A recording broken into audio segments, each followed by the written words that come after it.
Партиите од албанскиот политички блок Дуи Вреди излегоа со реакции откако Уставен суд ги отфрли иницијативите со кои беа оспорени одредби од законот за прекршоци, а се однесуваа на Сейф Сити.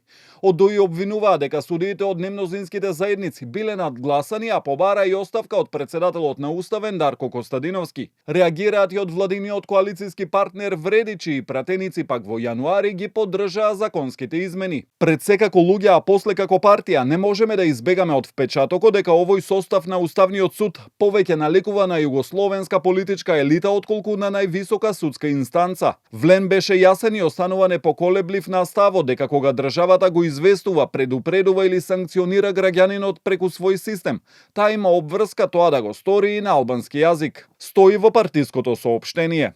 Со една од иницијативите поднесена од Алијанса на Зијадин Села се тврдеше дека законските измени се во спротивност со законот за употреба на јазиците, бидејќи во нив не е предвидено пораките што ги испраќа Сейф Сити до граѓаните за сторен прекршок да се двојазични, односно се испраќаат само на македонски јазик.